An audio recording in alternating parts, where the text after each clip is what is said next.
Hey everyone, it's Megan from Gingerbread Mama, and today I am talking about a toddler survival guide. So, many of you may know, especially if you follow me on Instagram, that the last couple of weeks with my toddler have been an absolute nightmare. I am not going to sugarcoat it. Terrible twos are in full force with Miss Olivia, and it is a lot to handle. And let me just say that the gap between my older two and Olivia really kind of washed me of how terrible twos can really be. And yeah, terrible. They definitely are. So I made a list, as I do with everything, of things that I think every toddler parent needs in their life. So here is my toddler survival guide. The first thing on it is Instacart. Now, there are other grocery delivery services, Shipped, or whatever services available in your area. Instacart is fairly new to my area, but we're a pretty relatively rural area. I do live in a city, but it's a very small city. So Instacart is a big one. Normally, I go every week for groceries. We go to Walmart, we go to Aldi's, and Olivia's great. She is a perfect angel throughout both stores. She does fantastic. And the last few weeks, progressively every time we go out in public, not just for groceries, but anytime, she is getting worse and worse and worse. And this past week, when we went for groceries, she was an absolute monster. Nothing was taming her, nothing was keeping her calm, and it was all I could do just to get through the store. By the time I got done at Walmart, and I went then from Walmart to a farmer's market to get some produce, by the time we got done at the farmer's market, I didn't even want to go to Aldi's anymore. I sat in my car, made a list through Instacart, and I didn't hit buy or check out. Instead, I came home, and she did not get any better at home, and I ended up going to the grocery store rather than using Instacart.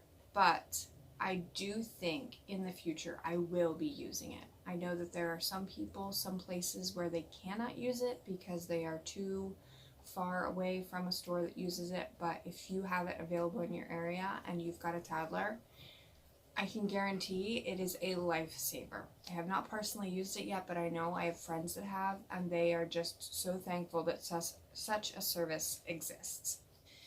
So my next one is your phone. And some people are probably going to hear that and think, why the heck is your phone going to help you with your toddler? And here's how. You're going to lose your mind if you're in this and feeling relatively alone. So be sure that you've got your phone around you so that you can text your friend who is going through the same thing or something similar, or had kids at that age at one point that they have gone through it in the past. You need an ally. You need somebody to tell you that you are not just going to completely lose your mind. And so you need to be able to text someone. And if you've got a friend who's also going through a similar age at the same time as you, you're going to need to text them, because they're not going to be able to hear you on the phone behind their screaming kids and your screaming kids. So be sure to just text. Next one on my list is face wash. And the whole reason that this is on my list is because sometimes just washing your face off or getting a shower can make you feel like a whole brand new person. and feel like everything is a little more manageable just because you're clean. Sometimes, especially as moms, that is like at the very bottom of the totem pole. We put our hygiene at the very end. So sometimes it's days before our mom can shower. So find a way to make that a priority. If you've got an age gap like I do, it's kind of nice in that aspect because my older ones can watch the younger one while I shower. If not, find a way to at least just splash some water on your face and feel a little better and refreshed to be able to tackle the monstrosity that can be toddlerhood.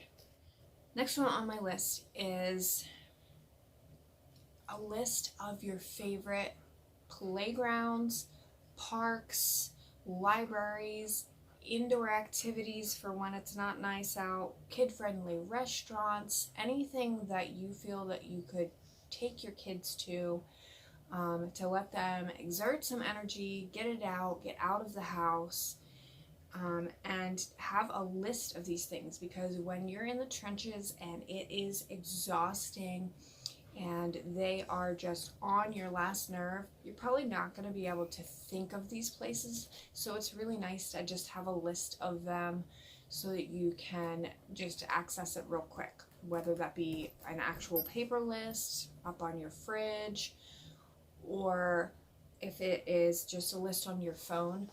Some sort of list is fantastic. The next thing on my list is also related to that. It is Macaroni Kid. If you've never heard of it, Macaroni Kid is a free newsletter that you can get that has all sorts of different activities. And there is 2 different Macaroni Kids. There is the national one, which you can get recipes and travel guides and all sorts of really great tips and parenting things. But then there is also a local one, and they have one in almost every area that I have looked up. There's one here in our small area, so I'm sure there's probably one near you. And they will compile a list of things every week that are going on in your area, so that you have family-friendly ideas for things to do with your kids. And it goes by area. Ours, for our area, is mostly here in the city that I live, but some of it is outlying, and if you're in a more rural area, I'm sure you might have to travel a little further to get to whatever activity, but it is awesome to have that resource, and I will link the national one in my description below so that you can get to that pretty easily, and then from there you can type in your zip code and find your local one too. Also, something you're going to need is a good coffee mug, and I don't mean just a coffee cup, I mean a mug with a lid, because my toddler, if yours is anything like mine, she wants to pick up my cup and, "Here, mommy, here's your coffee." And without a lid, she's done that a couple of times with not having a lid on the cup, and I am cringing the entire time thinking, oh my gosh, she's going to burn herself. So the lid is super crucial. Also, the one that I have is double insulated, so the outside does not get hot, which is a plus, because on top of the hot liquid inside, she's not going to get burnt from the cup itself. Another thing you need is headphones. Now, why do you need headphones to deal with a toddler? Because when they decide to go into those crazy moments where they are throwing a temper tantrum over absolutely nothing for a half an hour, pop those babies in, give yourself a couple of minutes of sanity, even if it means that you're standing in the doorway watching them convulse on the floor. At least you can just get a moment where, whether you're listening to a meditation or you're listening to your favorite song or maybe some sort of calming music, just something to get you back into a headspace where you might be able to actually function with this crazy person on the floor. Another thing that you're definitely going to need is blackout curtains for their bedroom, because when they see light, it's not bedtime anymore.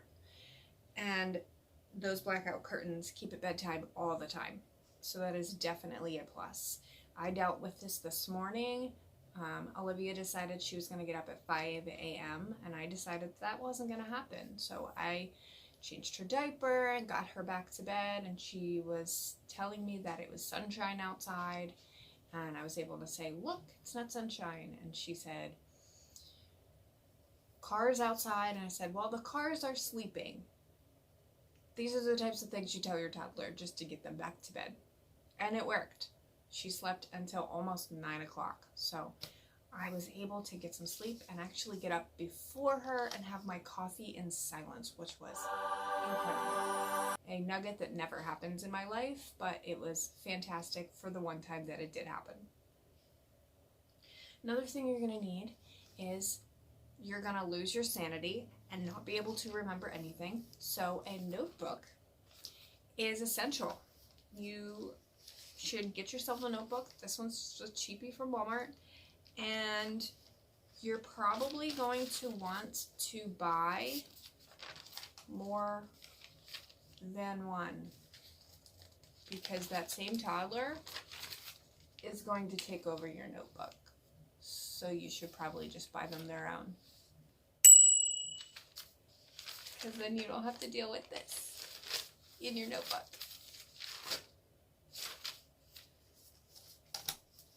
I know I lost my page.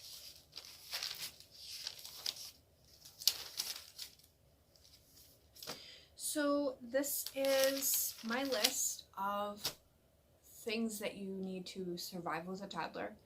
I know that there are so many more that are swirling around in my head, so there may be a part 2 to this video. If you have any ideas of things that could help you to survive toddlerhood, drop them in the comments below. I hope you enjoyed this video. Be sure to give it a thumbs up and share it with another toddler mom or toddler parent if you have somebody in your life that is struggling with toddlerhood. Just remember that there is no such thing as a cookie cutter life. Take care.